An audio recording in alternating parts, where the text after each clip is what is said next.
જ્યોતિકા।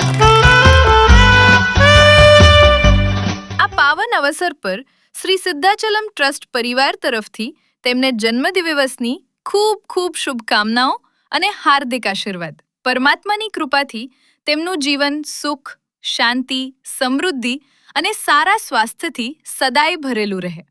જ્યોતિકા। તમને જન્મદિવસની ખૂબ ખૂબ શુભકામનાઓ। જો આ વિડીયો તમને પસંદ આવ્યો હોય તો જરૂરથી લાઈક કરો, શેર કરો અને તમારા પરિવારજનો તથા મિત્રો સુધી પહોંચાડો।